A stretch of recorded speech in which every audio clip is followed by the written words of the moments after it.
नमस्कार प्यारे बच्चों। अनुस्वार और अनुनासिक विषय के अंतर्गत हम अनुनासिक का विस्तार से अध्ययन कर चुके हैं। तो आइए जानते हैं कि अनुस्वार क्या है।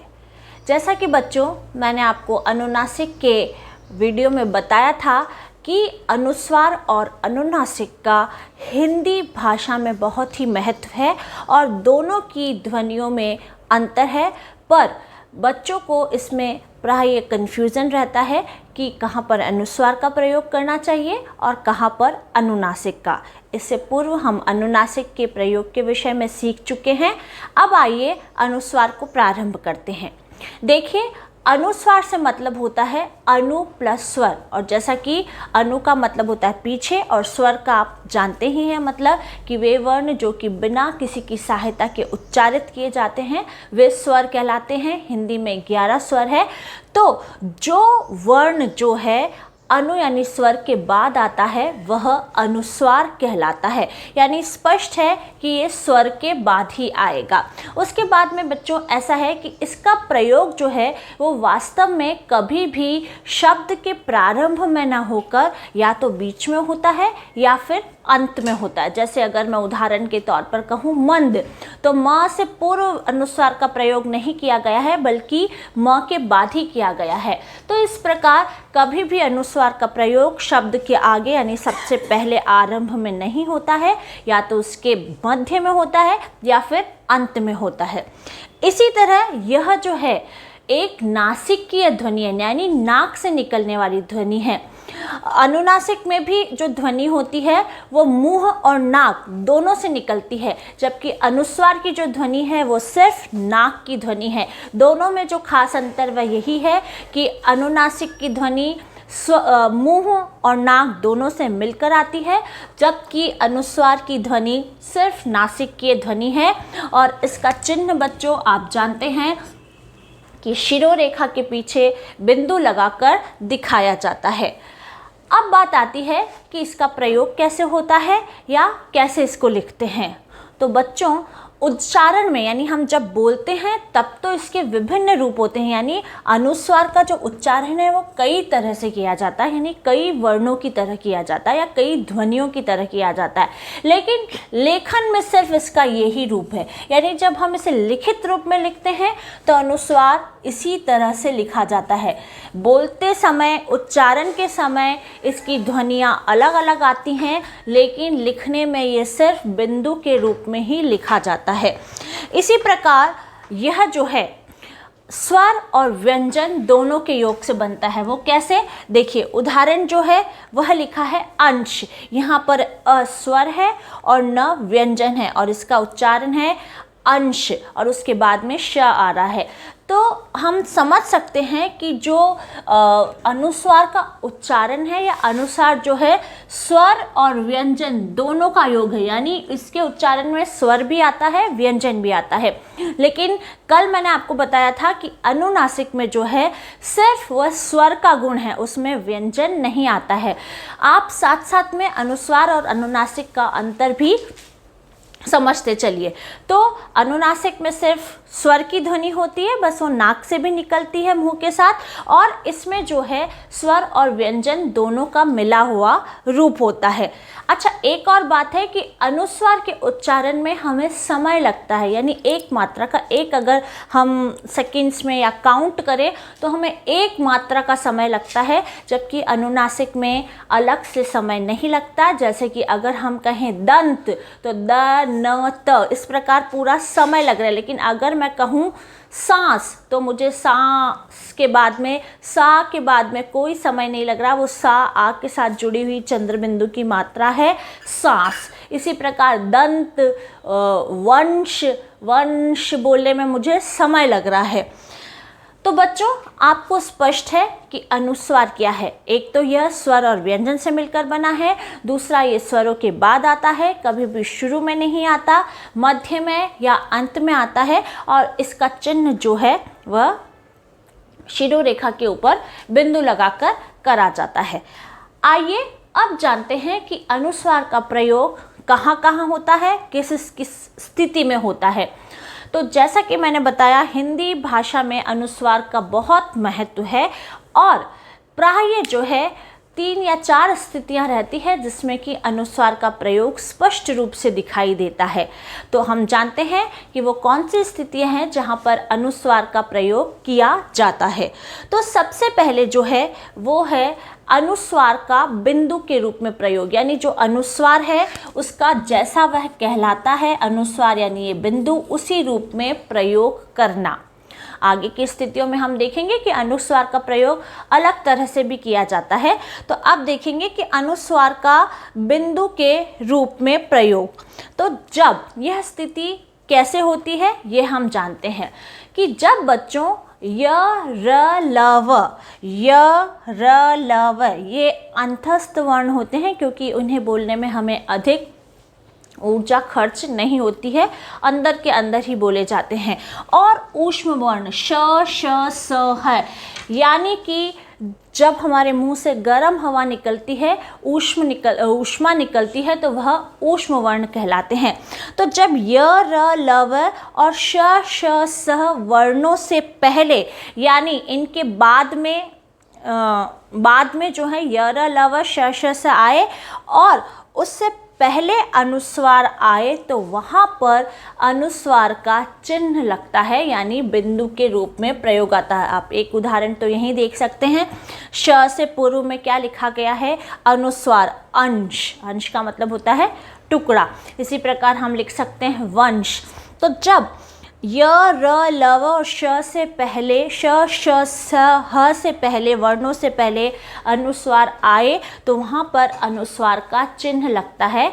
ठीक है, इसको हम और भी ज़्यादा स्पष्ट रूप से, जहाँ पर ये अधिकतर स्थितियों में बिंदु का रूप ले लेता, वो यह है कि जब सम उपसर्ग पूर्व में हो, सम उपसर्ग पूर्व में हो, तो और बाद में य र ल व श स आए, तो वहाँ पर म के स्थान पर अनुस्वार हो जाता है। देखिए, सम उपसर्ग के बाद यदि य र ल व श स आए, तो म के स्थान पर अनुस्वार हो जाएगा। जैसे हम लिखे हैं, मैंने लिखा है संवाद, यानी सम प्लस वाद, तो म का बन गया है अनुस्वार। ठीक है, इसके बाद हम लिख सकते हैं संबल। संबल का मतलब होता है सहारा, तो वहाँ पर भी म उपसर्ग है, सम उपसर्ग है और बल, और यह मिलकर बनेगा संबल यहाँ पर। तो जब कभी भी सम उपसर्ग के बाद में य र ल व आते हैं, तो वहाँ पर, और श श स आते हैं, वहाँ पर म को अनुस्वार हो जाता है। इसके और उदाहरण हम देखते हैं आगे। उपसर्ग के और उदाहरण देखते हैं, क्योंकि य र ल व अगर बाद में हो सम उपसर्ग को, तो सम उपसर्ग के म को अनुस्वार बन जाता है। तो आओ देखो, सम और वहन, यानी बनेगा संवहन। सम प्लस युक्त, ये या बाद में है, तो म को बन जाएगा अनुस्वार संयुक्त, संयोग, और उसी तरह से संयम। ऐसे कई उदाहरण हैं, पर मैं बता रही हूँ कि सामान्यतया य र ल व में सम उपसर्ग होता है, तभी जो है उस म के स्थान पर अनुस्वार का प्रयोग हम कर सकते हैं। अब हम आगे की स्थिति देखते हैं कि और किस कंडीशन में जो है अनुस्वार बनता है या अनुस्वार की स्थिति स्पष्ट होती है। तो यहाँ पर एक दूसरा नियम यह है कि नासिक के व्यंजन के स्थान पर अनुस्वार लगाया जाता है। अब वो कैसे, पहले तो आप ये समझें कि नासिक के व्यंजन क्या है। तो बच्चों, हमारे पास हिंदी भाषा में 5 वर्ग होते हैं: कवर्ग, चवर्ग, टवर्ग, टवर्ग और पवर्ग। ये बहुत सामान्य बात है, पर फिर भी मैंने आपको यहाँ पर लिखकर दिखाने की कोशिश करी है कि कवर्ग यानी कि क से लेकर अंघ तक, क, ख, ग, घ, अंघ, ये जो 5 वर्ण का समूह है वो कवर्ग कहलाएगा। उसी प्रकार चवर्ग, टवर्ग, तवर्ग और पवर्ग, इन सब वर्गों का जो 5वां अक्षर होता है अंघ, य, ण, न, म, इनकी जो ध्वनि होती है वो नाक से निकलती है, इसीलिए इन्हें नासिकीय व्यंजन कहा जाता है। हम जब ङ बोलते हैं तो मेरा नाक से ध्वनि निकल रही है। इसी प्रकार य, ण, न और म, तो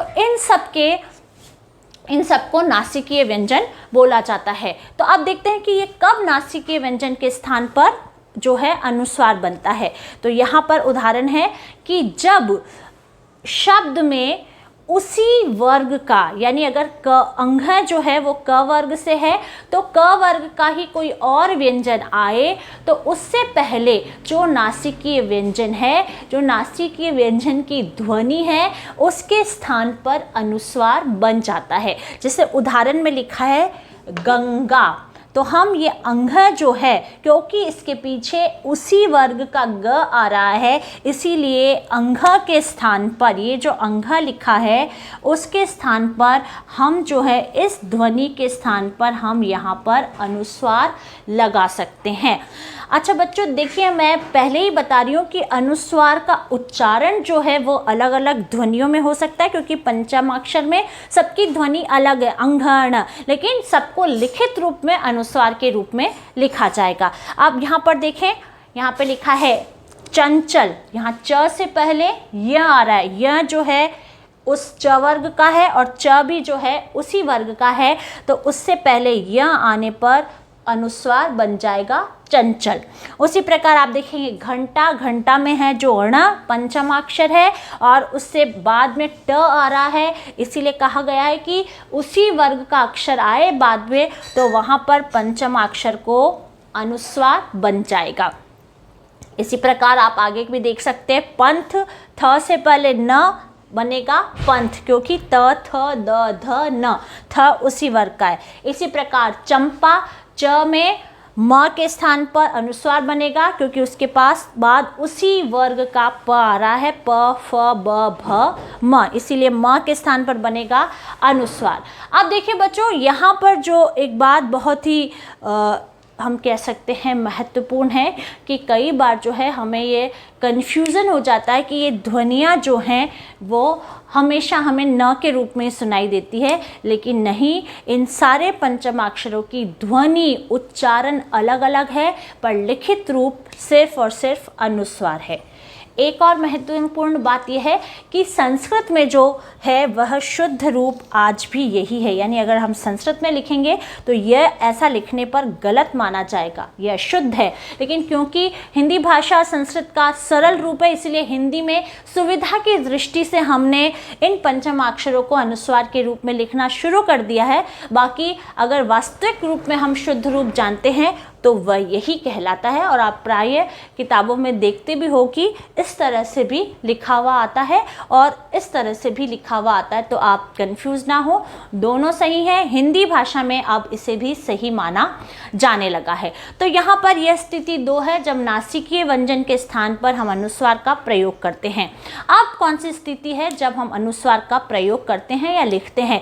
तो यहाँ पर कल मैंने आपको अनुनासिक पढ़ाते हुए समझाया था कि जिन वर्णों में ऊपर मात्रा लगती है या जिन वर्णों की मात्रा ऊपर लगती है शब्दों में, तो उनमें अनुनासिक के लिए जगह कम होने पर भी अनुस्वार का प्रयोग किया जाता है। तो ये नियम आपको कल बहुत अच्छे से समझाया गया है, पर एक बार फिर आप देख लें कि अनुनासिक के स्थान पर यानी स्थान की कमी होने के कारण जो है चंद्र बिंदु के स्थान पर सिर्फ अनुस्वार लगाया जाता है। जैसे नहीं, ही के वहाँ पर चंद्र बिंदु का ध्वनि है, लेकिन चंद्र बिंदु न लगाकर केवल बिंदु लगाया जाएगा। तो यह एक और नियम है। तो इस प्रकार बच्चों 3 स्थितियों में अनुस्वार का प्रयोग किया जाता है। एक तो अनुस्वार के स्थान पर ही, यानी कि अयोगवाह अंग के उसमें ही किया जाता है, दूसरा नासिकीय व्यंजन के स्थान पर और तीसरा अनुनासिक के स्थान पर। अब ये बात एक और जो है हमें सीखनी है वो यह है कि कब अनुस्वार का निषेध है, मतलब कब अनुस्वार को हम अनुस्वार की ध्वनि होने पर भी नहीं लिखेंगे, वह कब होगा, ये कब स्थिति बनती है।